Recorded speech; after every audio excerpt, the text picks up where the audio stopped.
and nothing's keeping me here anymore.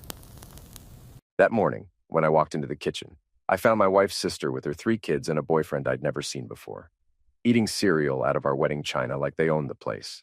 "Morning, Todd," Ashley chirped, not bothering to look up from her phone. "Hope you don't mind. Julie said I could crash here for a while."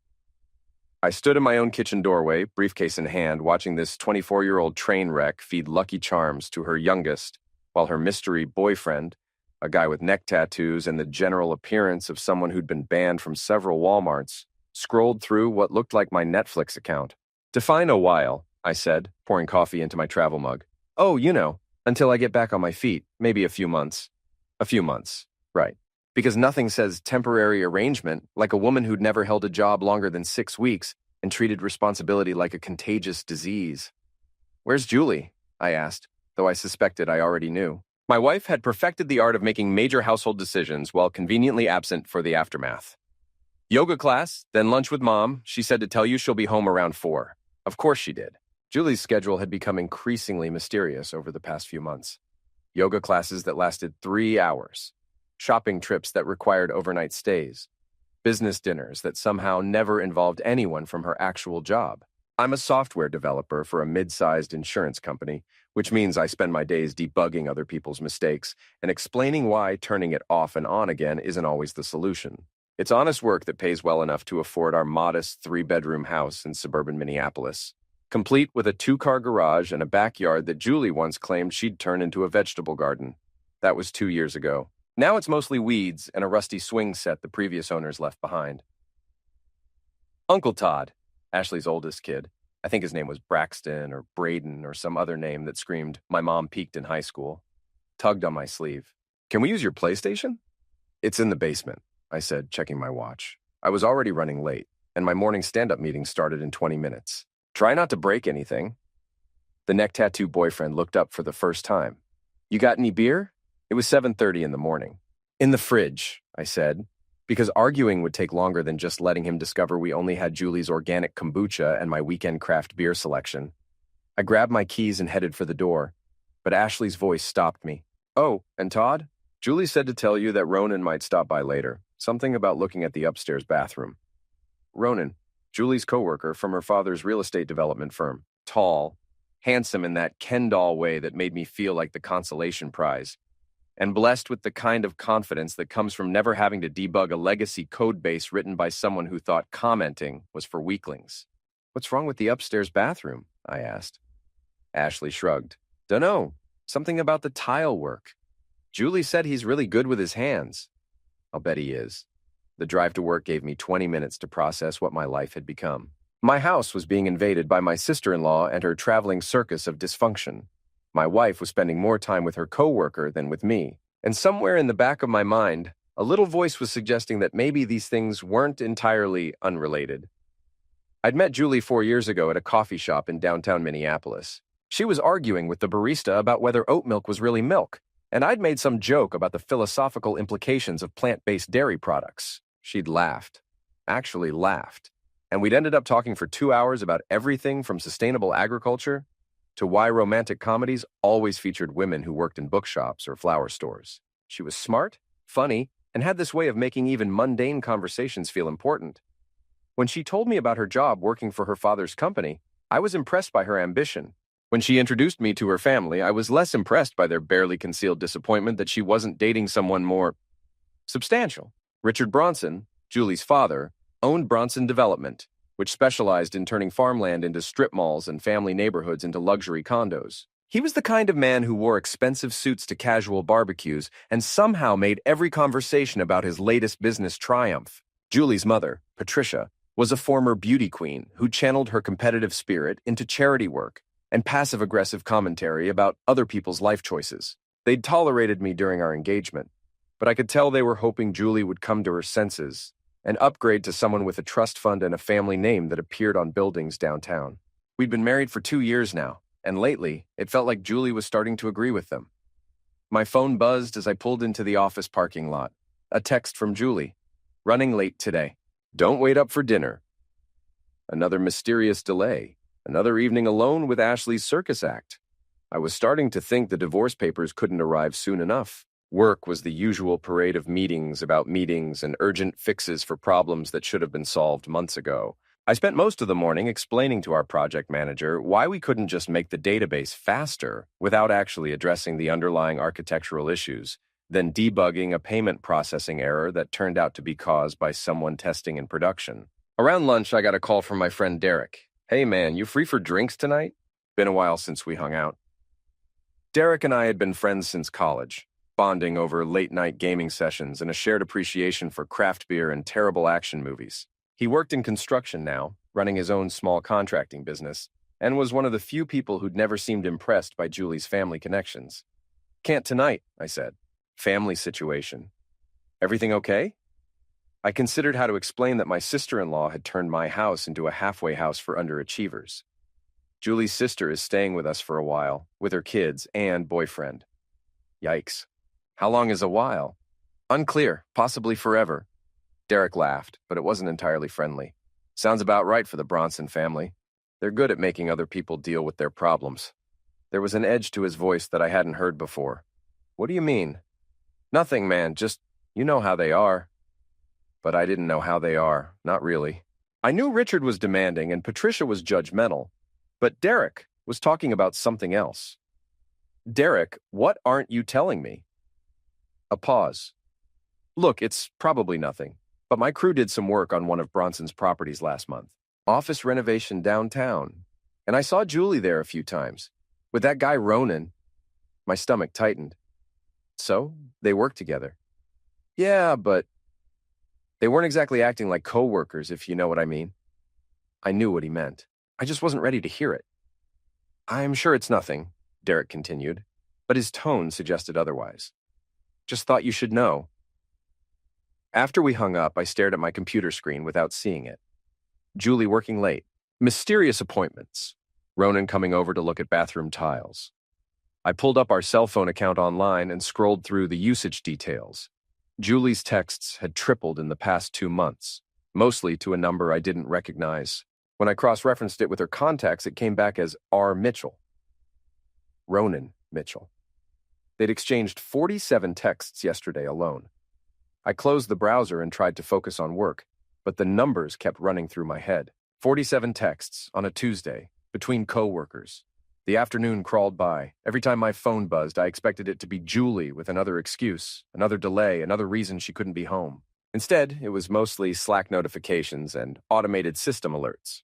At 5:30, I gave up pretending to be productive and headed home. Ashley's boyfriend was on my couch, drinking my beer and watching what appeared to be a marathon of reality TV shows about people with unusual hobbies. The kids were in the basement, and from the sound effects drifting upstairs, they discovered my gaming collection. "Where's Ashley?" I asked. "Job interview," he said without looking away from the screen. "Some retail thing at the mall." "What about you? Any job prospects?" He shrugged. "Market's tough, you know? Especially for people with my background." I was afraid to ask what his background was. Julie got home at 8:30, carrying takeout bags and wearing the kind of smile that suggested she'd had a very good day. "Sorry I'm late," she said, kissing my cheek. "Crazy day at the office. But I brought Thai food. How was yoga?" I asked. She paused for just a fraction of a second. "Great. Really centered me for the day." We ate dinner while Ashley's kids ran around the living room and her boyfriend provided commentary on a show about competitive dog grooming. Julie seemed distracted, checking her phone every few minutes and smiling at messages I couldn't see. "So," I said, "Ashley mentioned Ronan might stop by to look at the bathroom." "Oh, right. He's really good with renovation stuff. Thought he could give us some ideas for updating the tile work." "I didn't know we were updating the tile work." "Well, it's looking pretty dated, don't you think? And if we're going to have Ashley staying here for a while, we should make sure everything's in good shape." Ashley was staying indefinitely, and now we were renovating for her benefit. Perfect. "How long have you and Ronan been working together?" I asked. "About 6 months. He transferred over from the Minneapolis office. Really sharp guy. Dad thinks he has a lot of potential." "I'll bet he does." After dinner, Julie disappeared upstairs to take a bath, and I found myself alone with our house guests. Ashley's boyfriend had moved on to beer number 4 and a show about people who collect vintage lunchboxes. "So," I said, settling into my recliner, "what kind of work do you do?" "Little bit of everything," he said. "Construction, landscaping, whatever comes up." "Anything coming up soon?" Hopefully, Ashley's got some connections through her family. Might be able to hook me up with something. Of course she does. The Bronson family was apparently in the business of solving everyone's problems except their own. My phone buzzed. A text from Derek. Beer tomorrow? I think we should talk. I glanced toward the stairs where I could hear Julie talking to someone on the phone. Her voice was low, almost intimate, punctuated by quiet laughter.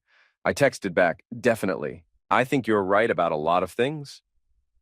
That night, I lay in bed listening to Julie breathe beside me and wondering when my life had become a situation I needed to escape from. 6 months ago, we were talking about starting a family. Now, I was questioning whether I really knew the woman I'd married. Her phone, charging on the nightstand, buzzed with a late-night message. In the dim light, I could see the preview. Can't wait for tomorrow. This is going to be amazing. The sender was listed as R. Mitchell. I stared at the ceiling until dawn, wondering what was going to be so amazing, and why my wife was making plans that didn't seem to include me. The next evening, Derek and I met at Murphy's Pub, a dive bar near downtown that specialized in cheap beer and the kind of atmosphere that encouraged honest conversations. Derek was already on his second pint when I arrived, and from the look on his face, he'd been rehearsing what he wanted to say. Okay, he said after I'd ordered. I'm just going to say this straight out because you are my friend and you deserve to know. My stomach clenched. Know what? Julie's having an affair. The words hung in the air between us like a challenge. Part of me wanted to argue, to defend my wife, to insist that Derek was wrong. But a bigger part of me felt something like relief. Finally, someone had said it out loud. How do you know? I asked. Derek pulled out his phone and scrolled through his photos. Remember I told you about the renovation work we did on Bronson's downtown office? Well, I went back last week to fix a problem with some electrical work, and I saw this. He showed me a photo taken through an office window. Julie and Ronan, locked in an embrace that was definitely not professional. Her hands were in his hair, his were on her waist, and they were kissing like teenagers behind the gym. I'm sorry, man, Derek said. I know this sucks. I stared at the photo, feeling oddly detached. When was this taken? Last Tuesday, around 3 in the afternoon. Tuesday, the day Julie had texted me about running late after yoga class. There's more, Derek said gently. I asked around. Turns out they've been seen together at a bunch of places. Restaurants, hotels, that new wine bar on Hennepin. People have been talking. Which meant I was probably the last person in our social circle to figure out what was going on. How long do you think it's been going on? I asked. Hard to say, but my guess is a few months at least. A few months. While I'd been debugging code and planning weekend trips and trying to be a good husband, Julie had been building an entirely separate life with someone else. What are you going to do? Derek asked. Good question. What was I going to do? I don't know yet, I said, but I'm going to figure it out. We drank in silence for a while, watching a basketball game on the bar's ancient television. Finally, Derek spoke up again. You know, there's something else you should probably know about the Bronson family. What now? The business isn't doing as well as they pretend. My buddy who works in commercial real estate says they've been having cash flow problems for months. Word is they're leveraged to the hilt on some development projects that aren't panning out. This was news to me. Richard Bronson had always projected an image of success and prosperity. The expensive suits, the luxury cars, the talk about expansion and new opportunities. How bad is it? I asked. Bad enough that they're probably looking for ways to consolidate assets and cut expenses, which might explain why Ashley suddenly needs a place to stay, if you know what I mean. I was starting to see the bigger picture. Julie's family was having financial problems. Ashley needed free housing, and Julie was hedging her bets with a coworker who might represent a better long-term prospect than a software developer with a modest salary and no family connections. So I'm basically being used, I said. Looks that way. I finished my beer and ordered another. Derek, can I ask you something? Go ahead. Why didn't you tell me about this sooner? He was quiet for a moment. Honestly, because I wasn't sure you'd believe me, and because I was hoping I was wrong. But you weren't wrong. No, I wasn't. I got home around 10 to find the house in chaos. Ashley's youngest had apparently flushed something down the toilet that caused it to overflow, flooding the upstairs bathroom and seeping into the hallway carpet. Ashley was running around with towels. Her boyfriend was trying to shut off the water, and the kids were crying. Thank God you're here, Ashley said. We need to call a plumber or something. I surveyed the damage.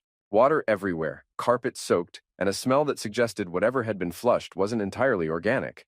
"Where's Julie?" I asked. "Still at work? Some kind of emergency meeting?" "At 10 o'clock at night." "Right." I spent the next 2 hours dealing with the flood, mopping water, moving furniture, and setting up fans to dry the carpet. Ashley helped, but her boyfriend seemed to think his role was limited to offering unhelpful commentary and finishing my beer. Julie finally got home around midnight, stepping carefully around the fans and surveying the damage. "What happened?" she asked. "Your nephew flushed something down the toilet," I said. "Flooded the bathroom and hallway." "Oh no. Is everything okay?" "It will be. Eventually." She looked tired, but there was something else in her expression. A kind of distracted satisfaction that made me think her emergency meeting had been very satisfying indeed. "I'm sorry," she said. "I should have been here to help." "Yeah," I said. "You should have." That night, after everyone had finally gone to bed, I sat in my home office and stared at the photo Derek had shown me. Julie and Ronan, wrapped around each other, completely absorbed in their secret world. I thought about the past few months. The late nights, the mysterious appointments, the way Julie had seemed increasingly distant and distracted, the way she'd started criticizing little things about me, my clothes, my hobbies, my friends, the way she'd begun making major decisions without consulting me, like inviting Ashley to move in indefinitely. I thought about our marriage and how it had gradually shifted from partnership to something that felt more like a business arrangement where I provided housing and financial stability, while Julie provided what exactly? And I thought about what I was going to do about it. By morning, I had a plan. I started small. Over the next few days, I paid attention to details I'd been ignoring. Julie's schedule, her phone habits, the way she dressed for work, the little lies that I'd been accepting without question. On Thursday, she said she had a client dinner that would run late. I drove by her office at 7:30 and saw her car in the parking lot, along with a silver BMW that I was pretty sure belonged to Ronan. The lights were on in the conference room on the third floor. On Friday, she claimed she was going shopping with her mother. I called Patricia to ask about weekend plans, and she mentioned how nice it was that Julie was finally taking some time for herself, since she'd been so busy with work lately. No shopping trip, no mother-daughter bonding. On Saturday, Julie said she needed to go into the office to catch up on paperwork. I waited an hour, then drove downtown. Her car wasn't at the office, but I found it in the parking lot of the Marriott Hotel, 6 blocks away. I sat in my car for 20 minutes debating what to do. I could go inside, confront them, make a scene, but that would be emotional and messy, and I was starting to realize that this situation required a more strategic approach. Instead, I took photos. The cars in the parking lot, the timestamps, the hotel entrance, building a case, one piece of evidence at a time.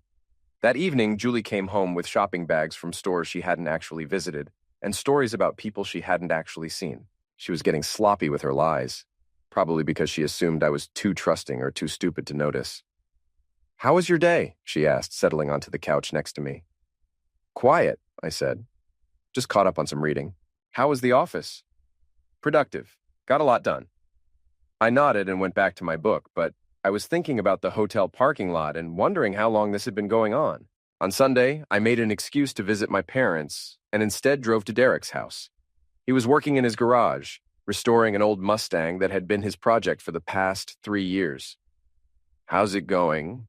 he asked, looking up from the engine. "I need a favor," I said. "And it might be kind of weird." "Weird how?" I explained what I'd discovered over the past few days. The lies, the hotel, the growing evidence that Julie was living a double life. "What do you need from me?" Derek asked. "I need someone to document this properly. Photos, times, dates, someone who isn't emotionally involved." Derek wiped his hands on a rag and considered this. "You're talking about hiring a private investigator?" "I'm talking about asking my friend to help me figure out what's really going on in my marriage."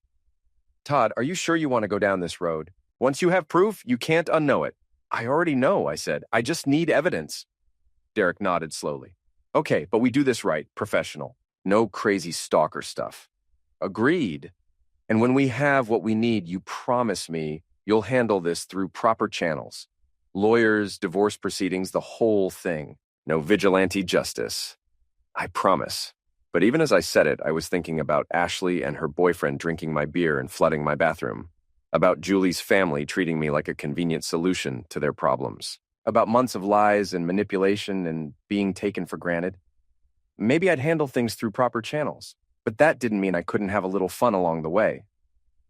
Derek and I spent the afternoon planning our approach. He had experience with surveillance from his construction work, insurance fraud investigations, worker compensation cases, that sort of thing. He knew how to document evidence properly and how to avoid the legal pitfalls that could make our findings inadmissible. The key, he said, is to be systematic. We need patterns, not just isolated incidents. Multiple locations, multiple dates, consistent behavior. How long will that take? A couple of weeks, maybe. Depends on how often they meet and how careless they're being. They're being pretty careless. Good. That makes our job easier. I drove home feeling like I had a purpose for the first time in months. I wasn't just the victim of someone else's deception anymore. I was gathering intelligence, building a case, taking control of the situation. Julie was in the kitchen when I got home, making dinner while Ashley's kids ran around the living room and her boyfriend channel surfed through my premium cable package. "Where were you?" Julie asked. "Visiting my parents," I said, which was technically what I'd told her I was doing. "How are they?" "Good," they asked about you. "That's nice. Dinner will be ready in 20 minutes. I watched her cook, noting the way she kept checking her phone and smiling at messages I couldn't see. The way she seemed distracted and happy, like someone with a delicious secret. In 2 weeks, I'd know exactly what that secret was.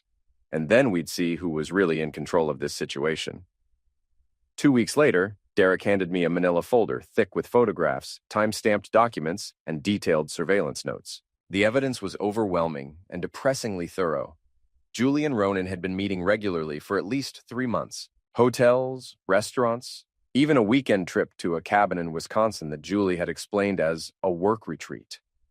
They weren't being subtle about it, holding hands in public, kissing in parking lots, acting like a couple who assumed no one was paying attention.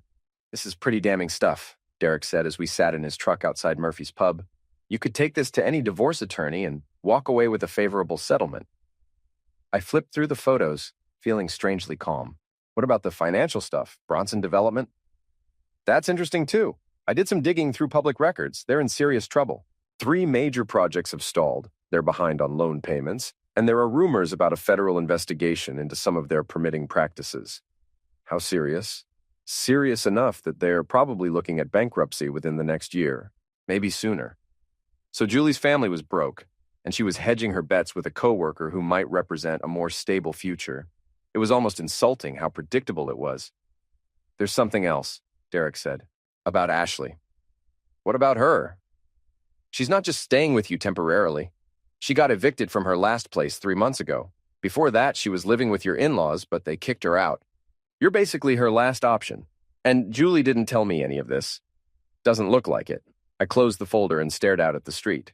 "Derek, can I ask you something?" "Sure." "Do you think I'm an idiot?" He was quiet for a moment. "I think you're a good guy who trusted the wrong people. That doesn't make you an idiot. It makes you human. But I should have seen this coming." "Maybe. But that's not really the point anymore, is it? The point is what you do next." What I did next was go home and act like nothing had changed. I had dinner with Julie and our house guests, watched television, made small talk about work and weather and weekend plans. But inside, I was calculating. Julie was planning to leave me, probably as soon as she figured out how to maximize her financial advantage in a divorce. She was keeping Ashley around as a witness to my supposed shortcomings as a husband, the way I didn't help enough with household chores, the way I was impatient with her family, the way I wasn't supportive of her career ambitions. It was actually a pretty smart strategy, except for the part where she'd underestimated how smart I was. The next morning, Julie announced that she'd be working late again. "Big project deadline," she said, not quite meeting my eyes. "Might not be home until after 10. "That's fine," I said. "I'll probably hang out with Derek anyway." "Good. You should see your friends more often." The irony was almost funny. My cheating wife was encouraging me to maintain my friendships. After she left for work, I called in sick and spent the day making preparations.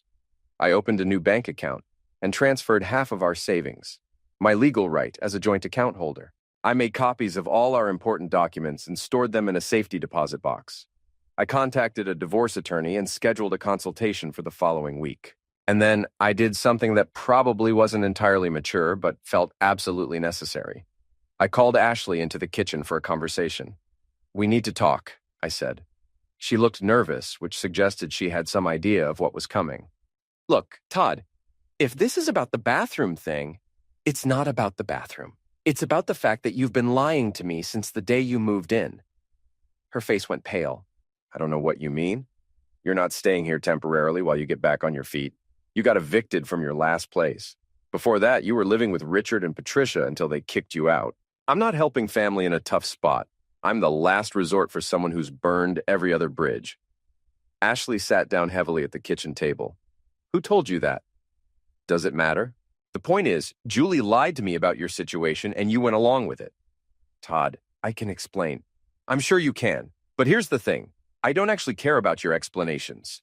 What I care about is the fact that my house has been turned into a free boarding house for you and your boyfriend and your kids, and nobody bothered to ask if I was okay with that arrangement. Where are we supposed to go? That's not my problem anymore. I slid a piece of paper across the table. Oh, this is a formal notice to vacate. You have 30 days to find somewhere else to live. Ashley stared at the paper like it was written in a foreign language. You can't do this, Julie said. Julie doesn't get to make unilateral decisions about who lives in my house, especially when she's not being honest about why they need to live here. I'll talk to her. She'll change your mind. No, I said. She won't. That evening, I waited for Julie to come home from her work deadline. She arrived at 10:30, looking satisfied and slightly disheveled. How was your day? She asked, kissing my cheek. Interesting, I said. Ashley and I had a conversation. Julie froze. About what? About her housing situation, the real one, not the version you told me. I watched the color drain from her face as she realized what I'd discovered. Todd, I can explain. I'm sure you can. Just like you can explain your work deadlines and your yoga classes and your shopping trips with your mother. She sat down across from me, and for the first time in months, I had her complete attention. What do you want me to say? She asked quietly. I want you to tell me the truth about Ashley, about your family's financial situation, about Ronan. The name hung in the air between us like a tool. Julie's eyes widened, and I could see her calculating how much I knew and how much she could still deny. I don't know what you think you know, she said finally. I know enough. We stared at each other across the kitchen table, and I could see the exact moment when she realized that her carefully constructed deception had collapsed. So what happens now? She asked. Now we stop pretending, I said, and we figure out how to end this marriage like adults. Todd, please. It's not what you think. It's exactly what I think. The only question is whether you want to handle this quietly and fairly, or whether you want me to make it public and messy. Julie's mask finally slipped, and I saw something cold and calculating in her expression that I'd never noticed before. You wouldn't dare, she said. Try me. We sat in silence for a long moment, and I realized that this was the first honest conversation we'd had in months, maybe years. I want you out of the house by the end of the week, I said finally. This is my house too. Then we'll let the lawyers sort it out. But I'm not living with someone who's been lying to me for months. Julie stood up, her hands shaking with anger. You have no idea what you're doing. My family will destroy you. Your family is broke, I said calmly. And I have documentation of everything you've been up to with Ronan. So I'd suggest you think very carefully about how you want to play this. She stared at me for a moment longer, then turned and walked upstairs. I heard her on the phone a few minutes later, speaking in urgent, hushed tones. I sat at the kitchen table and felt something I hadn't experienced in months. Satisfaction. For the first time since this whole mess started, I was the one in control. But I wasn't done yet. Not by a long shot. The next few days were tense but productive. Julie moved out of our bedroom and into the guest room, displacing Ashley's boyfriend, who had to sleep on the couch. The house felt like a war zone, with everyone walking on eggshells and avoiding direct conversation. Julie tried several different approaches to regain control of the situation. First, she attempted tears and apologies, insisting that her relationship with Ronan was just emotional support during a difficult time in our marriage. When that didn't work, she switched to anger, accusing me of being controlling and paranoid. Finally, she tried bargaining, suggesting marriage counseling and promising to end things with Ronan if I'd give her another chance. I listened to all of it with detached interest, like someone watching a performance they'd already seen. You're not even trying to save our marriage, she said on Thursday evening, cornering me in the kitchen while I made coffee. There's nothing left to save, I replied. You made that decision months ago. That's not true. I made a mistake, but we can fix this.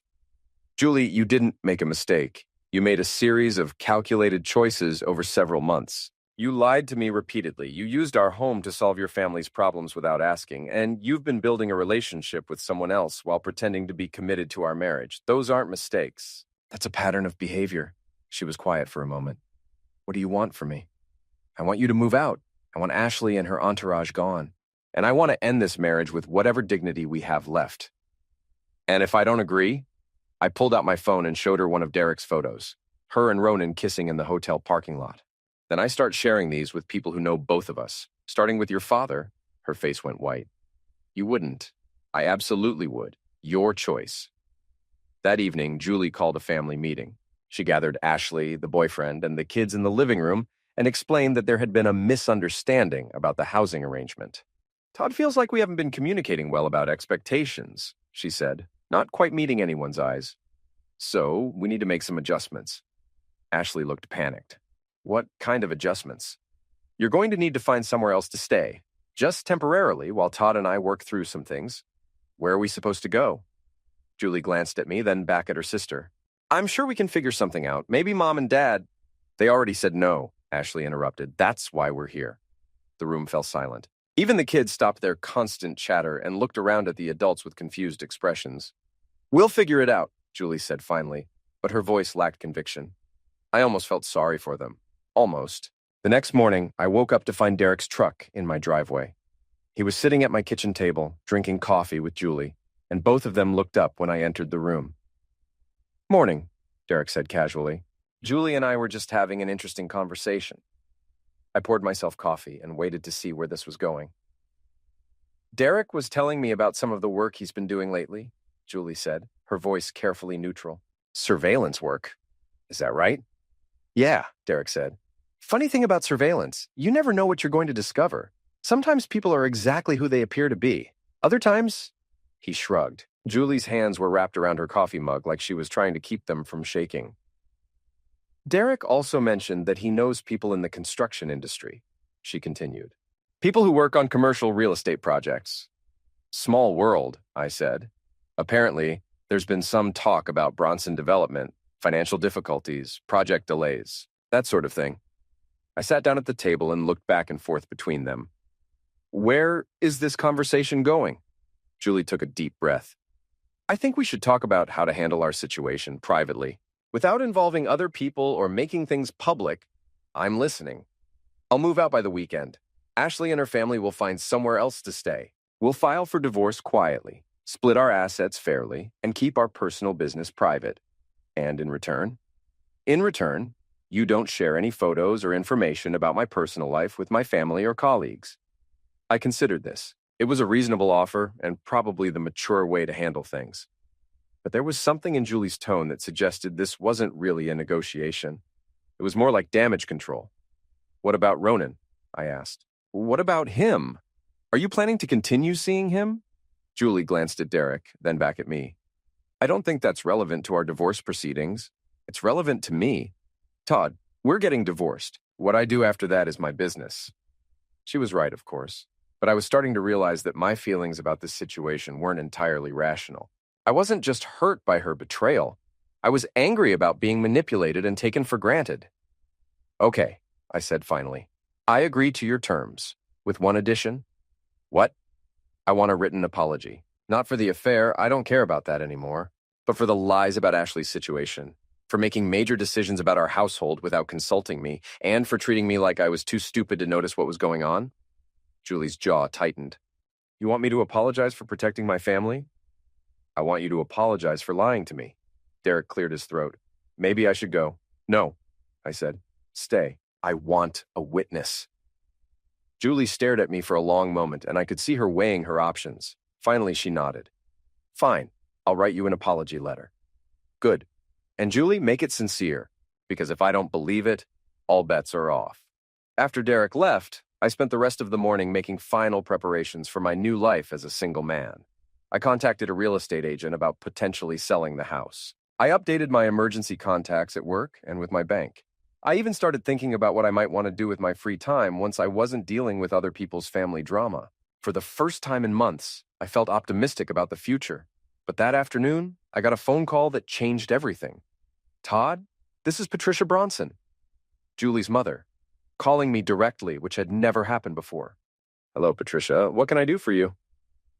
I think we need to have a conversation about Julie and this divorce situation. I'm not sure there's anything to discuss. Julie and I have worked out the details. I don't think you understand the implications of what you're doing. There was something in her tone that made me pay attention. Not the usual condescending politeness, but something sharper. What implications? Why don't you come by the house this evening? Richard and I would like to speak with you. It wasn't really a request. What time? I asked. 7 o'clock, and Todd, come alone. After she hung up, I sat staring at the phone, wondering what the Bronson family had planned for me. Whatever it was, I had a feeling it wasn't going to be a friendly conversation about mutual respect and amicable divorce proceedings. But I also had a feeling that I was about to discover just how far they were willing to go to protect their interests. And more importantly, I was about to find out just how far I was willing to go to protect mine. The Bronson house was a monument to successful real estate development, or at least the appearance of it. Situated on 2 acres in one of Minneapolis's most exclusive neighborhoods, it featured the kind of architectural details and landscaping that screamed, "We have money, and we want you to know it." I'd been there dozens of times over the past 4 years, but tonight it felt different.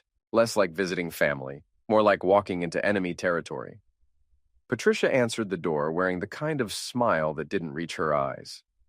Todd, thank you for coming. Richard is waiting in his study. She led me through the marble foyer and down a hallway lined with family portraits and awards from various business organizations. The study was exactly what you'd expect from a successful developer. Leather furniture, built-in bookcases, a massive desk that suggested important decisions were made here. Richard was standing behind that desk when we entered, but he didn't invite me to sit down. Todd, he said, extending his hand for a brief, firm handshake. We need to talk. So I gathered. Patricia closed the door behind us and took a position near the window. I was definitely outnumbered, but I'd expected that. Julie tells us you're planning to make some private matters public, Richard said. Julie and I have actually worked out an arrangement to keep things private, I replied, assuming she holds up her end of the agreement. Yes, well, that's what we want to discuss. This agreement of yours? Richard moved around the desk and sat down, gesturing for me to take the chair across from him. It was positioned slightly lower than his, a subtle power play that probably worked on most people. The thing is, Todd, we're concerned about your motivations here. My motivations? Patricia spoke up from her position by the window. We think you might be trying to extort money from our family. I almost laughed. Extort money? I'm asking for a divorce and an apology. How is that extortion? You're threatening to release compromising photos unless Julie meets your demands, Richard said. That sounds like extortion to me. Those demands being that she move out of our house and stop lying to me about her sister's housing situation. Nevertheless, the principle remains the same. I looked back and forth between them, trying to figure out where this conversation was heading. What exactly are you suggesting? I asked. Richard leaned back in his chair. We're suggesting that you might be open to a more comprehensive arrangement. Meaning? Meaning we're prepared to make this worth your while. Financially? Now I understood. They thought I was trying to shake them down and they were offering to pay me off. How much are we talking about? I asked, curious to see how far they'd go. Patricia and Richard exchanged a look. $50,000, Richard said. Cash. In exchange for your agreement to keep all personal matters private and to finalize the divorce quickly and quietly.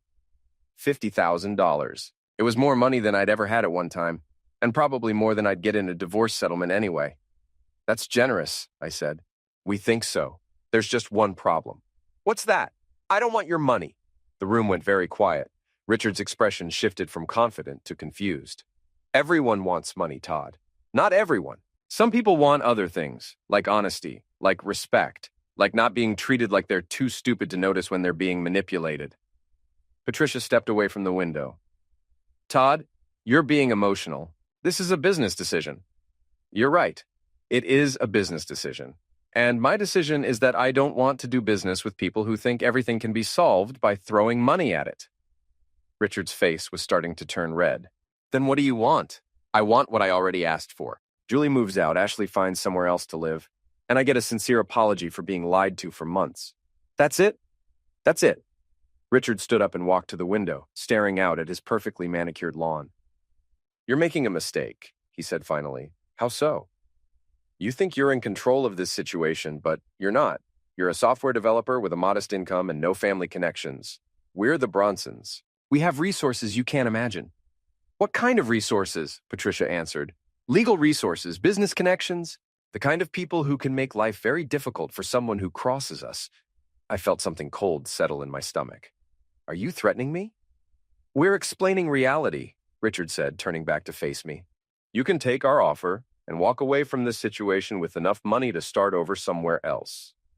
Or you can try to fight us and discover just how unpleasant that experience can be. I stood up slowly, keeping my expression neutral. I need to think about this, I said. Of course, take your time, but don't take too much time. Patricia walked me to the door, her smile back in place. Todd, I hope you'll make the smart choice here. For everyone's sake. I drove home in a daze, trying to process what had just happened. The Bronson family had just offered to pay me $50,000 to disappear quietly, and when I'd refused, they'd threatened to make my life difficult. The question was, how serious were they about those threats? I found out the next morning. I woke up to find my car vandalized. Someone had keyed deep scratches into the paint and slashed 2 tires. But the real message was spray-painted across the windshield. Last warning. I called the police and filed a report, but I knew it wouldn't lead anywhere. No witnesses, no cameras, no evidence pointing to any specific person. But I had a pretty good idea who was responsible. I called Derek and explained what had happened. Jesus, Todd. These people are serious. Yeah, I'm starting to figure that out. What are you going to do? I'm going to call their bluff. That might not be the smartest move. Maybe not. But I'm tired of being pushed around. That afternoon, I did something that was probably stupid but felt absolutely necessary. I drove to Ronan's apartment complex and waited for him to come home from work. He pulled into the parking lot around 6:30, driving the silver BMW I'd seen at the hotel. When he got out of the car, I approached him. Ronan, we need to talk. He turned around, and I could see him trying to decide whether to run or fight. About what? About Julie. About the threats your girlfriend's family made to me last night. About my car getting vandalized this morning. I don't know what you're talking about. Sure you do. The question is whether you're stupid enough to think this is going to end well for you. Ronan was bigger than me, and probably stronger, but there was something in my expression that made him take a step back. Look, man, I don't want any trouble. Then you shouldn't have started sleeping with my wife. Julie said you guys were having problems. She said the marriage was basically over. Julie says a lot of things. Most of them aren't true. I pulled out my phone and showed him one of Derek's photos. This was taken 3 weeks ago. Does this look like someone whose marriage is basically over? Ronan stared at the photo, and I could see him realizing that he'd been played just as much as I had. What do you want from me? He asked. I want you to understand something. Julie's family is broke. Their business is failing, and they're probably going to be bankrupt within a year. Whatever future you think you're building with her, it's not going to work out the way you expect. You're lying. Am I? Ask her about her father's cash flow problems. Ask her about the federal investigation into their permitting practices. Ask her why her sister got kicked out of their house and had to move in with us. Ronan was quiet for a moment, processing this information. Even if that's true, he said finally, it doesn't change anything between Julie and me. Maybe not, but it should change how you feel about getting involved in her family's attempts to intimidate me. I'm not involved in anything. Good. Keep it that way. I turned to walk back to my car, then stopped. Oh, and Ronan, if anything else happens to my property or if I receive any more threats, I'm going to assume you're involved, and I'm going to respond accordingly. Is that a threat? It's a promise. I drove home feeling like I'd accomplished something, though I wasn't entirely sure what. I'd confronted the other man, delivered some warnings of my own, and hopefully planted some seeds of doubt about the Bronson family's stability. But I also knew that I'd probably escalated the situation in ways that might come back to haunt me. That evening, Julie came home earlier than usual, looking agitated. We need to talk, she said. About what? About your conversation with Ronan today. What about it? You had no right to approach him. I had every right. He's sleeping with my wife, soon-to-be ex-wife. Fine. He's sleeping with my soon-to-be ex-wife, and her family is threatening me. I thought he should know what he's getting involved in. Julie sat down across from me, and I could see her struggling to maintain control of her temper. Todd, you're making this much more complicated than it needs to be. I'm not the one who made it complicated. Just take my parents' offer. $50,000 is a lot of money. You could start over somewhere else. Find someone who appreciates you. I don't want to start over somewhere else. I want to finish what we started here. Which is what exactly? An honest conversation about what you've done and why you thought it was okay. Julie stared at me for a long moment, and I could see something shifting in her expression. You really want to know why? She asked. Yes. Because you're boring, Todd. You're a nice guy, but you're boring. You work your little job, you come home and watch TV, you talk about upgrading our kitchen appliances like it's the most exciting thing in the world. You have no ambition, no vision, no plans for anything bigger than what we already have. Her words stung, partly because there was some truth to them. So you decided to find someone more exciting. I decided to find someone who wanted more from life than a comfortable routine. And you thought lying to me for months was better than just asking for a divorce? I thought maybe you'd figure it out and make the decision yourself. I laughed, but it wasn't a happy sound. You wanted me to be the bad guy. You wanted me to end the marriage so you could be the victim. I wanted you to care enough to fight for us. I would have fought for us if I'd known there was a fight happening. But you didn't give me that chance. You just started building a new life and waited for me to notice. Julie was quiet for a moment, and when she spoke again, her voice was softer. You're right. I handled this badly. Yes, you did. But Todd, it doesn't change the fundamental problem. We want different things. Maybe, but we'll never know for sure because you didn't give us a chance to figure it out together. She nodded slowly. I'm sorry, I really am. Thank you.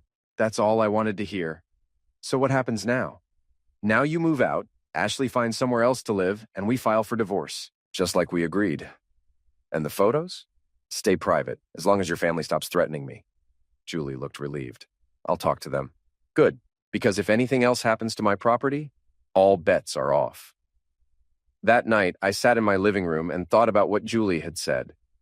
About being boring, about lacking ambition, about settling for a comfortable routine. Maybe she was right.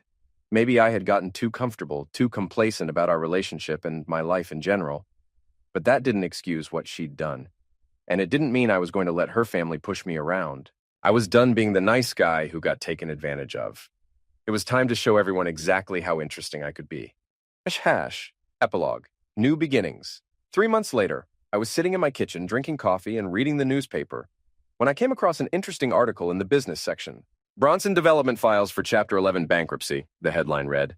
I smiled and kept reading. According to the article, the company had been struggling with cash flow problems for months, and a recent federal investigation into their permitting practices had scared off several major investors. Richard Bronson was quoted as saying that the bankruptcy was a temporary setback and that the company would emerge stronger than ever. I doubted that. My phone rang, interrupting my reading. It was Derek. Did you see the news about Bronson Development? He asked. Just reading about it now. Couldn't have happened to a nicer family. Indeed. How are you doing? Really? I looked around my kitchen, which was clean and quiet and entirely under my control. Ashley and her entourage had moved out 2 weeks after our confrontation, eventually finding a place to stay with some distant relatives in Wisconsin. Julie had moved in with Ronan, though according to mutual friends, that relationship was already showing signs of strain. I'm doing great, I said, and realized that I meant it. The divorce had been finalized the month before. Julie had tried to fight for half the house, but the evidence of her affair had convinced her lawyer that she was unlikely to get a favorable settlement. In the end, she'd taken her personal belongings and a small cash settlement, and I'd kept the house and most of our shared assets. More importantly, I'd kept my dignity. Any regrets? Derek asked. About the divorce? None at all. About not taking their money? I thought about the $50,000 Richard had offered me, and about the life I could have built somewhere else with that kind of head start. No regrets, I said. Some things are worth more than money. After we hung up, I finished my coffee and got ready for work. I had a new project starting that week, a complete system overhaul for a growing startup downtown. It was challenging work that would require creativity and problem-solving skills I hadn't used in years. Julie had been right about one thing. I had gotten too comfortable with routine, but that was changing. I was dating someone new, a woman I'd met through a hiking club I'd joined after the divorce. She was smart, funny, and refreshingly honest about what she wanted from life. We were taking things slowly, but I was optimistic about where it might lead. I was also thinking about starting my own consulting business. The startup project had reminded me how much I enjoyed solving complex technical problems, and several former colleagues had suggested I had the skills to make it on my own. Maybe Julie had done me a favor by blowing up our marriage. Maybe I needed to be forced out of my comfortable routine to remember who I really was and what I was capable of achieving. As I drove to work that morning, I thought about the past few months and everything I'd learned about myself. I wasn't the boring, passive guy Julie had described. I was someone who could stand up for himself when necessary, who could outmaneuver people who thought they were smarter than me, and who could build a better life from the wreckage of a failed marriage. I was someone who didn't need other people's money or approval to be successful. I was someone who could take care of himself, and that felt pretty good. My phone buzzed with a text message as I pulled into the office parking lot. I expected it to be work-related, but the sender was listed as Julie. I hesitated for a moment, then opened the message. Saw the news about Dad's company? Thought you should know that Ronan and I broke up. I know it's too late for us, but I wanted to say I'm sorry for everything. You deserved better. I stared at the message for a moment, then deleted it without responding. She was right. It was too late for us. But I wasn't sorry about that anymore. I was too busy building something better,